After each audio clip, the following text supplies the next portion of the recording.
दिंडोरी जोपूळ पिंपळगाव रस्त्याच्या कामासाठी भूसंपादन न करता काम सुरू केल्याच्या विरोधात शेतकऱ्यांना नियमानुसार मोबदला मिळावा या मागणीसाठी शेतकरी कृती समितीने भारतीय जनता पार्टीचे जिल्हा उपाध्यक्ष योगेश तिडके व तालुकाध्यक्ष श्याम मुरकुटे यांच्या उपस्थितीत 21 जानेवारी रोजी महाराष्ट्र राज्याचे जलसंपदा व आपत्ती व्यवस्थापन मंत्री तथा कुंभमेळा मंत्री गिरीश महाजन यांची भेट घेतली आहे। रस्त्यासाठी अद्याप भूसंपादन झालेलं नसतानाही काम सुरू असल्याबाबत शेतकऱ्यांनी चिंता व्यक्त केली आहे। भूसंपादनाची प्रक्रिया तातडीने पूर्ण करावी अशी शेतकऱ्यांची मागणी होती। रस्ता रुंदीकरण झाल्यास रस्त्याच्या बाजूला शेतकऱ्यांची घरं, विहिरी, बोर अशी महत्त्वाची साधनं असून यात काही शेतकरी अल्पभूधारक आहेत, त्यांना मोबदला मिळाला पाहिजे, अन्यथा या शेतकरी वाऱ्यावर राहतील व भूमिहीन होतील या मागणीचीही गिरीश महाजन यांनी दखल घेऊन संबंधित विषय जिल्हाधिकारी यांच्याकडून समजून घेतला।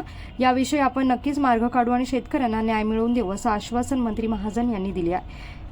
या कामाविषयी पुढील आठवड्यात महसूल मंत्री व सार्वजनिक बांधकाम मंत्री यांच्या उपस्थितीत मुंबईला मंत्रालयात बैठक ठेवण्याचं आश्वासन शेतकऱ्यांना देण्यात आलं असून बैठक पूर्ण होईल आणि या संदर्भात तोडगा निघेपर्यंत काम बंद ठेवण्याचे निर्देश मंत्री महाजन यांनी सार्वजनिक बांधकाम विभागाचे कार्यकारी अभियंता पाटील यांना दिले आहे।